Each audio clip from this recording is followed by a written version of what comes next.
네, 안녕하세요. 축구 생각입니다. 축구 승무패 토토 36회차 풀벳 그리고 독식픽 공유 드리도록 하겠습니다.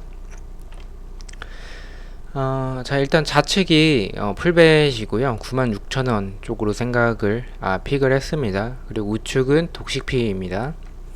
자, 일단 풀백 같은 경우에는 제가 공유 드렸었던 최종픽과 이런 그 독식픽, 그리고 제가 이따가 메모장 띄워 드리겠지만 거기에 있는 그 과거 동일 배당 기준 승무패 확률까지 포함을 한 최종 종합픽이라고 생각을 해주시면 될 것 같고요. 우측에 있는 독식픽 같은 경우에는 조금은 이변적으로 봐서 이변의 경기들을 좀 많이 가져감으로써 인해서 좀 독식을 하기 위한 픽이다라고 생각을 해주시면 될 것 같습니다.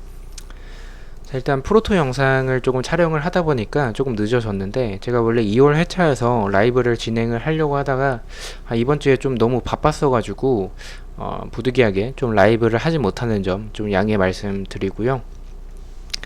좋아 보이는 것들만 좀 골라가시면 될 것 같아요. 제가 봤을 때는 제가 최근에 뭐 경기들을 본다면 J리그가 들어오고 나서부터는 한 8, 9개 정도를 평균적으로 적중을 하고 있는 상황인데, 8, 9개를 적중을 하고 있기 때문에 제 것을 그대로 따라가시는 것보다는 조금 생각과 일치하시는 것들만 골라가시는 게 맞다라고 생각을 하고 있습니다. 자, 일단은 1번 경기부터 조금 경기력 같은 부분에는 자세하게 이제 최종픽에 또는 초안픽 영상에 말씀을 드렸었기 때문에 간단하게만 말씀을 드리겠습니다. 영상을 조금 짧게 최대한 짧게 촬영을 하도록 하겠습니다. 자, 일단 1번 경기인데요. 광주 대 전북의 경기입니다. 광주 윌리안 퇴장 당했고요. 홈에서 2연속 무승부를 하고 있습니다. 전북 같은 경우에 2연패를 하고 있고 7경기째 무승부가 없는 모습을 보여주고 있습니다. 자, 일단 배당적으로 패입니다. 배당적으로 패고요. 저는 광주 윌리안 없으면 뭐랄까 뭐 어느 팀을 예로 들어야 될지 모르겠는데, 한마디로 바르셀로나의 메시 정도까지는 아니겠지만 한 뭐 수아레즈 없는 정도, 네, 그 정도 비중이다라고 생각을 해주시면 될 것 같습니다. 그만큼 광주에서 차지하고 있는 역할이 크다라고 생각을 하고 있습니다. 저는 전북이 지금 모라이스 감독이 또 그런 선발 라인업으로 나올 것 같진 않고, 구스타보와 바로 분명히 출전시킬 것 같다, 선발로 출전시킬 것이다 라고 생각을 하고 있습니다. 광주의 승은 생각을 하지 않고요. 이변을 보신다면 무승부까지도 괜찮아 보이긴 하는데, 저는 폴더가 조금은 아깝지 않나 라고 생각을 하고 있습니다. 광주의 단통패 예측을 하고요. 그리고 제가 최종픽에 말씀을 못 드렸었는데 1번 경기 이쪽에 시간이 나와 있죠. 4시 경기입니다. 3시 50분까지 이 대박 회차 놓치시지 마시고 베팅을 꼭 늦지 않게 해주셔야 될 것 같습니다. 자, 2번 경기입니다. 시미즈 대 가시마의 경기고요. 배당적으로는 국내 배당에선 패 쪽, 해외 배당에선 승패 쪽으로 나오고 있습니다. 일단은 뭐 두 팀 다 홈과 원정에서 무승부가 없고, 시미즈 같은 경우에는 5연패, 가시마 같은 경우에는 4연승. 이렇게만 보면 사실 이 경기는 누가 봐도 이 가시마, 경기력적으로도 너무 가시마입니다. 근데 저는 개인적으로 배당이 좀 높다라고 생각을 해요. 이 정도의 그런 두 팀의 모습을 본다면 가시마가 그래도 최소한 1.4, 5배 정도로 받았어야 되지 않나라고 생각을 하는데, 배당이 조금 높은 감이 있고, 또 축구 승무패 토토 같은 경우에는 이런 상황에서 이변이 좀 나올 것 같다라고 생각을 하고 있습니다. 그래서 저는 사실 투픽으로 승패를 사실 추천을 드립니다. 두 팀 다 홈과 원정에서의 무승부가 없기 때문에. 근데 제가 이 경기를 지운 이유는 이렇게 무승부가 안 보이는 경기에서 뜬금없이 무승부가 나올 때가 제가 토토를 1년 조금 넘게 해오면서 좀 느끼고 있어서 이런 경기 좀 승패로 가는 게 맞지만, 그래도 저는 한번 무승부까지 받쳐서 한번 가보도록 하겠습니다. 이번 경기는 지우도록 하겠습니다. 추천은 승패로 추천을 드리고요. 단통을 가신다면 그래도 가시마를 가시는 게 맞다라고 생각을 하고 있습니다. 일단 이 경기는 너무 좀 투표율이 너무 좀 몰린 경기여서 좀 뭔가 이변이 나올 것 같은 그런 생각이 듭니다. 3번 경기입니다. 3번 경기 같은 경우에는 빗셀고베 대 FC 도쿄의 경기고요. 국내 배당에선 패 쪽이지만 승과 무승부의 빈도도 조금 있고요. 해외 배당에서는 무승부가 가장 많지만 승의 빈도도 있습니다. 한마디로 정의를 해보자면, 요약을 해보자면 좀 이변의 가능성이 있는 경기다라고 생각을 하고 있습니다. 사실 경기력만 본다면 최근에 도쿄의 폼, 또 3연승을 하고 있고, 빗셀고베는 홈에서 2연속 무승부를 하고 있기 때문에 홈에서 전적이 떨어지는 빗셀고베, 도쿄FC 같은 경우에 원정에서 좋은, 원정에서 패배가 없는 도쿄FC, 경기력적으로도 이거는 도쿄FC가 더 낫다라고 생각을 하고 있습니다. 근데 뭔가 좀 느낌적으로도 좀 이상하고, 개인적으로는 도쿄FC의 배당도 너무 높지 않나라고 생각을 하고 있고요. 또한 이변의 가능성이 조금 나오는 그런 배당적인 모습, 또한 빗셀고베가 이렇게 좀 불리한 경기에서 뜬금없는 이변을 내는 그런 상황이 있는데, 개인적으로 승을 안 보는 이유는 도쿄가 원정에서의 패배가 없고, 경기력만 본다면 빗셀고베가 도쿄 상대로 승리하기에는 현실적으로 좀 어려울 것 같다라고 생각을 하고 있습니다. 그래서 저는 과감하게 단통 무승부로 보도록 하겠습니다. 자, 4번 경기입니다. 상주 대 성남의 경기고요. 사실 이 경기는 상주가 홈에서 무승부가 없습니다. 8승 2패를 하고 있는 홈깡패의 모습을 보여주고 있고, 지금 홈에서 3연승을 하고 있고, 반면에 성남 같은 경우에 원정에서의 전적이 좋고, 김현성 선수가 경고 누적으로 일단은 출전을 하지 못합니다. 배당적인 부분만 본다면 국내 해외 둘 다 승패 쪽으로 나눠지고 있는 배당을 보여주고 있는데, 저는 무승부의 느낌을 버릴 수가 없습니다. 경기력적으로 본다면 최종 픽에서도 말씀을 드렸지만 성남이 분명히 라인을 내리고 역습을 노린 형태로 그렇게 나올 텐데, 상주가 오세훈의 출전 여부가 불투명한 상황에서 지금 만약에 오세훈이 나온다고 할지라도 오세훈이 그때 이제 한국영 선수 부상 만든 이후에는 조금 적극적인 모습이 약간은 조금 떨어진다라고 생각을 하고 있습니다. 약간 트라우마가 생긴 거지 않을까라고 생각을 하고 있고요. 또 오세훈이 나오지 못한다면, 성남의 이런 라인을 내린 공간을 내주지 않는다면 상주가 고전할 가능성이 있습니다. 정재희와 문선민 둘 다 물론 드리블적인 능력도 어느 정도 있는 선수지만, 그 선수들의 주특기는 공간이 있었을 때 그 빠른 스피드를 이용하는 모습이기 때문에, 그렇다면 조금 무승부의 경기력은 가장 적합하다라고 생각을 하고 있어요. 그래서 그래도 상주가 홈깡패의 모습이기 때문에 그래도 승무 쪽으로 가면 조금 최소한 패배는 하지 않을 것 같다라는 그런 생각이 좀 강해서 승무 쪽으로 투픽으로 가도록 하겠습니다. 단통으로 가신다면 저는 승인 것 같아요. 자, 5번 경기입니다. 울산 대 대구의 경기고요. 울산은 일단은 배당적인 측면을 본다면 국내 해외 둘 다 승쪽인데, 해외 배당에서는 무승부와 패배의 그런 이변의 빈도도 조금 있다라고 생각을 해주시면 될 것 같습니다. 일단 대구가 2연패를 하고 있고, 에드가의 출전이 거의 불가능한 상황이고, 조진우 같은 경우에는 경고 누적이고, 수비적으로도 불안이 있고, 또 U22 카드 한 명이 사라지는 거기 때문에 조진우가 출전을 하지 못해서 그 부분은 분명히 대구에게 타격이 있을 거다라고 생각을 합니다. 하지만 댓글로도 언급을 해주신 분들도 계셔서, 일단은 댓글로 언급을 해주셨던 부분들은 울산의 김인성 선수가 부상이고, 또한 울산 같은 경우에는 불투이스 선수가 다음 주에 또 K리그가 주중 경기가 있고, 다음 주 K리그 주중 경기는 울산과 전북이 맞붙습니다. 지금 경고 트러블에 걸려 있습니다. 불투이스가 옐로카드 한 장 이 경기에서 대구전에 출전해서 받으면 주중에 전북현대 경기에서 출전을 하지 못합니다. 경고 누적으로.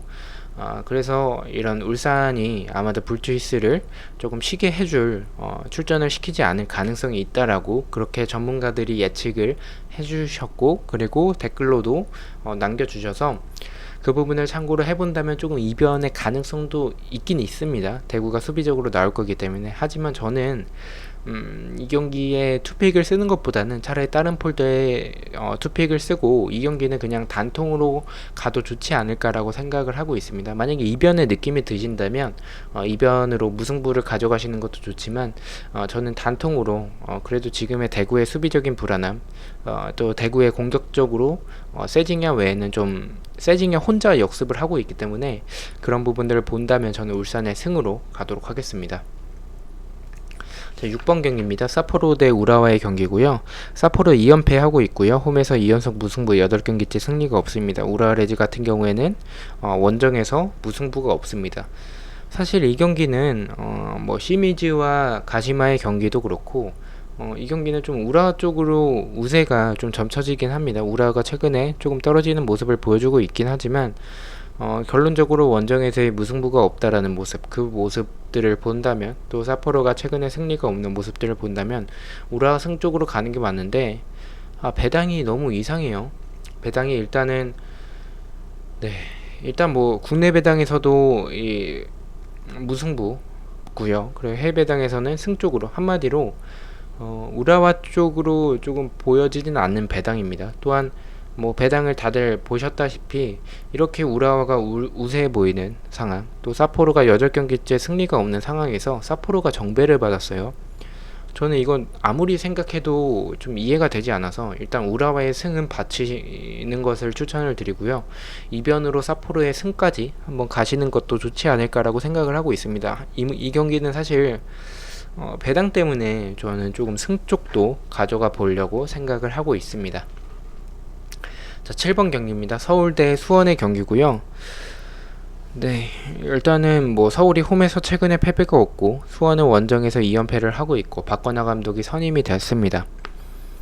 뭐 최근에 서울과 수원을 본다면 이 두 팀의 슈퍼매치 자체는 수원이 서울 상대로 최근에 승리가 없습니다. 그 모습들을 참고를 해주시면 될 것 같고요. 제가 최종픽에서는 이 경기는 조금 승패 쪽으로 생각을 했었습니다. 하지만 배당적으로 국내 배당에선 승 쪽의 배당이고 해외 배당에서는 일단 승무패가 비슷한 확률인데 해외 배당에서는 수원이 정배고요. 국내 배당에서는 서울이 정배입니다. 좀 뭐 아리까리한 좀 이 배당인 것 같긴 해요. 근데 저는 개인적으로는 수원이 일단 주대행이었으면 저는 FC 서울로 과감하게 갔었을 것 같은데 저는 좀 고민을 하다가 최종 픽에서는 그래서 이제 승패 쪽으로 박건하 감독이 이랜드 시절에 보여줬던 그런 모습들 때문에 수비적인 모습들을 봐서 승패 쪽으로 갔었는데 저는 이 경기는 그냥 단통으로 조금 더 생각을 했고요. 왜냐면 상주 경기가 좀 애매하다라고 생각을 해서 상주 경기에 투픽을 쓰고 이 경기 단통으로 좀 생각을 했습니다. 근데 저는 좀 무승부는 개인적으로 보고 있진 않고요. 왜냐면 무승부는 두 팀을 봤었을 때는 비기는 것보다는 두 팀 다 이겨야 하는 그런 상황이기 때문에 저는 일단은 승패 쪽으로 보고 있습니다. 폴더가 여유가 있으시다면 승패 쪽을 추천을 드리지만 저는 그래도 기성용의 이런 존재, 또한 FC 서울의 이런 압박적인 모습들을 본다면 김원식과 기성용 또는 오스마르가 복귀를 했기 때문에 김원식과 오스마르가 출전을 하고 교체로 이제 오스마르가 좀 수비 쪽으로 내려간다든지 아니면 뭐 김원식을 교체를 시킨다든지 뭐 그런 식으로 해서 한다면 저는 조금 서울이 그래도 중원에서의 무게감은 수원이 뭐 한석종이 있다 할지라도 중원에서의 무게감은 서울이 더 있을 것이다 라고 생각을 하고 있습니다. 또 수비적인 부분이나 아니면 밸런스적인 부분에선 서울이 더 낫다라고 생각을 하고 있기 때문에 저는 승과 패 중에서 단통을 가져간다면 FC 서울의 단통 승 가도록 하겠습니다.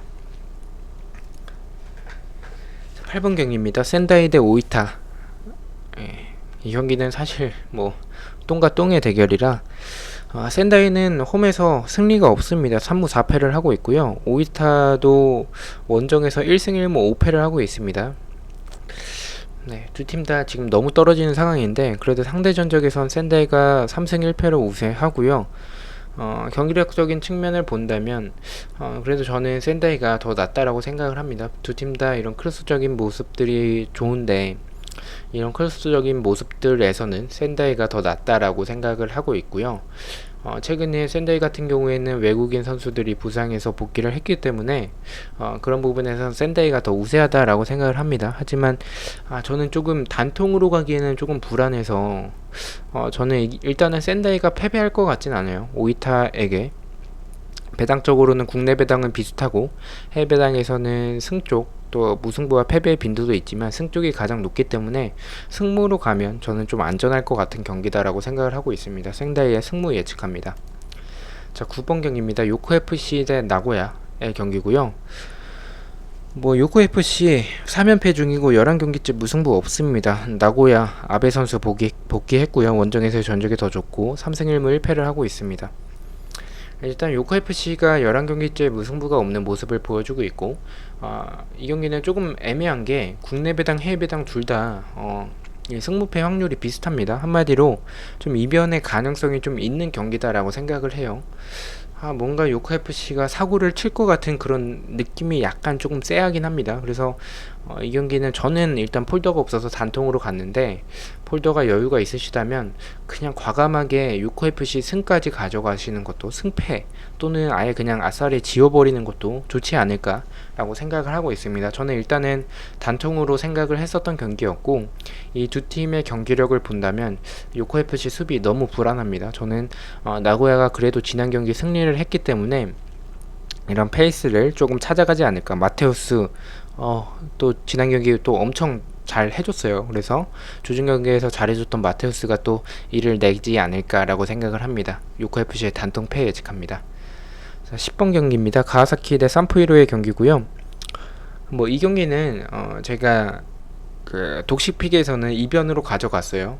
산프이로 승까지 바쳤습니다. 승패로 갔었는데 일단은 풀베드에서는 폴더가 조금 아깝다라고 생각을 했고, 독식픽에서는 조금 이변을 조금 더 가져가는 픽이기 때문에 산프이로를 가져갔지만 저는 생각 동일합니다. 가와사키 부러질 때까지 가겠습니다. 가와사키의 승 예측합니다. 자, 11번 경기입니다. 요코마리 대 오사카의 경기고요. 일단 요코마리가 정배예요. 이 경기는. 네, 일단 배당적인 측면은 국내 배당에선 승 쪽이고 해외 배당에선 패 쪽으로. 저는 최종픽에서 이 경기 지웠습니다. 왜냐면 요코마리가 2연패를 하고 있고 세레스 오사카 같은 경우에 4연승을 하고 있고 6경기째 무승부가 없습니다. 두 팀 다 홈과 원정에서 단 1무밖에 기록을 하지 않고 있기 때문에 무승부의 확률은 조금 적어 보이는 경기이기도 하고요. 일단은 이런 상황을 본다면 연패하는 팀, 연승을 하고 있는 팀, 두 팀이 만났는데 연패를 하고 있는 팀이 정배를 받았다. 그리고 연패를 하고 있는 그 요코마리의 배당이 빠지고 있다. 저는 아무리 생각해도 좀 이상합니다. 이 경기 좀 너무 이상한 경기다라고 생각을 하고 있고요. 그래도 요코마리가 지난 시즌 우승팀이기도 하고 오사카의 연승이 너무 좀 길어지고 있다라는 점, 그 점 때문에 사실 세레스 오사카가 수비적으로 안정적이고 밸런스도 좋고 그렇지만 그런 부분들, 배당적인 부분, 그 부분을 조금 더 그런 부분들을 조금 더 생각을 해서 저는 그냥 아예 꺾었습니다. 꺾었다는 표현이 투표율을 보면 꺾었다는 표현이 맞겠네요. 어찌됐든 간에 오사카가 일단 투표율은 정배지만 배당 자체는 요코마리가 정배를 받고 있기 때문에 저는 꺾어서 승무 쪽으로 가도록 하겠습니다. 이변을 보고 꺾는 거죠. 자, 12번 경기입니다. 간바 오사카 대 쇼난 경기. 이 경기는 국내 해외 둘 다 승무 쪽으로 나눠지고 있는데 저는 간바 오사카 강하게 보고 있습니다. 간바 오사카의 승 예측합니다.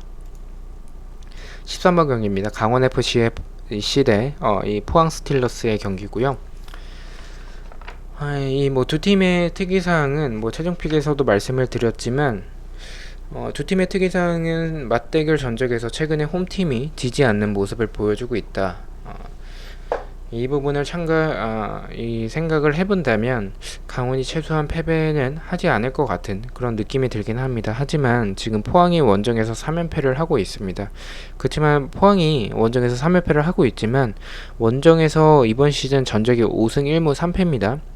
연승을 하다가 지금 연패를 하고 있는데 이번 타이밍에서는 연패가 끊어질 것이다 라고 생각을 하고요. 강원FC의 경기장 상태가 너무나도 안 좋기 때문에 강원FC의 본래 플레이인 빌드업 축구가 제대로 이루어지지 않을 것 같다라고 생각을 하고 있습니다. 그리고 강원FC의 뒷공간을 생각을 해본다면 포항이 일루첸코가 지난 경기 후반전에 투입이 됐기 때문에 체력적인 보충도 됐을 거여서 저는 포항 쪽 사이드로 보고 있고요. 강원이 또 3백으로 또 나올 것 같은데 그렇게 3백으로 나와서 또 수비적으로 임한다면 포항이 의외로 좀 고전할 수도 있을 것 같아서 저는 강원 승은 보고 있지 않고 저는 무패 쪽으로 가보도록 하겠습니다. 마지막 경기입니다. 부산 대 인천의 경기고요. 배당적인 측면은 국내 배당에선 승패, 해외 배당에선 승무 쪽으로 나눠지고 있습니다. 제가 최종픽에서는 이 경기를 좀 무승부로 갔었는데 계속 생각을 해보다가 저는 아무래도 박종우가 경고적으로 출전을 하지 못하는 부분은 너무나도 큰 것 같아요. 박종우가 이런 아길라르 선수를 잘 막아낼 수 있었을 것 같은데 박종우가 없는 부분, 이정엽 선수의 그런 공백도 있겠지만 이정엽 선수의 공백보다는 저는 박종우 선수가 이번 시즌에 잘 못 나오다가 최근에 나와주면서 좀 수비적으로 좀 밸런스를 잡아주고 있는데 그런 밸런스 자체가 조금 무너질 것 같다라고 생각을 하고 있습니다. 최근에 인천 또 승리수당 또 많이 또 붙을 거라고 생각을 합니다. 승리수당 또 인천은 가을에 강해지는 팀, 네, 승리수당의 힘으로 부산의 단통패 예측합니다. 독식픽은 간단하게만 말씀을 드리겠습니다. 독식픽 같은 경우에는 조금 이변 쪽으로 가져갔기 때문에 좀 소액으로 가신다 아니면 뭐 좀 이변을 가져가고 싶은데 어떤 게 좋아 보일지 몰라서 이렇게 참고를 좀 생각을 하시기 위해서 좀 참고를 해주신다라고 생각을 해주시면 될 것 같습니다. 1번 경기 저는 광주의 패, 이거는 뭐 다 전북 승으로 갔어요. 좀 강하게 보고 있습니다. 이번 경기는 말씀드렸다시피 이 경기는 좀 두 팀 다 홈과 원정에서의 무승부가 없기 때문에 승패로 가져갔고요. 3번 경기는 똑같이 비설구배의 단통무, 4번 경기 같은 경우에는 상주의 단통 승으로 가져갔고요. 5번 같은 경우에는 울산의 승무로 일단 김인성이 없는 부분 그리고 불투이스가 없는 부분 공수에서 약간의 공백이 있기 때문에 대구가 뭔가 일을 조금 내줄 것 같긴 합니다. 네, 그래서 승무 쪽으로 이변을 보고 가져갔고요. 6번 경기 같은 경우에는 사포로의 승으로 승과 패로 가면 좀 좋을 것 같은 경기긴 한데 아무래도 독식픽이기 때문에 단통 승으로 가도록 하겠습니다. 7번 경기 같은 경우에는 FC 서울의 승리, 8번 같은 경우에는 샌다이의 무승부, 9번 같은 경우에는 요코FC의 단통 패 쪽으로 동일하게 나고야 쪽으로 가져갔고요. 10번 경기 같은 경우에 말씀드렸다시피 좀 이변을 본다면 무승부보다는 승패로 나눠질 것 같은 경기여서 가와사키의 승패로 가져가 봤습니다. 11번 경기 같은 경우에는 요코마리의 그냥 단통 승으로 독식픽이기 때문에 가감하게 가져갔고요. 12번은 간바오사카의 승, 이거는 뭐 어느 픽이든 다 동일합니다. 13번 같은 경우에는 강원FC의 무승부 쪽으로 강원FC가 그래도 최근에 두 팀의 맞대결에서는 홈팀이 지지하는 모습을 보여주고 있기 때문에 무승부로 가져갔고요. 마지막 경기 부산 대 인천 경기 같은 경우에는 부산의 단통 패로 인천의 승으로 가보도록 하겠습니다. 자, 이렇게 해서 풀백과 독식픽까지 모두 마쳤고요. 저는 프로토 영상들로 또 주말에 찾아뵐 것 같습니다. 이번 주 정말 대박 회차인데 다들 좋은 결과 있으시길 기원하고요. 저 역시도 좋은 결과 그리고 제 구독자분들도 좋은 결과가 있으셨으면 좋겠습니다. 시청해주셔서 너무나도 감사드리고 구독과 좋아요 너무나도 감사합니다. 감사합니다.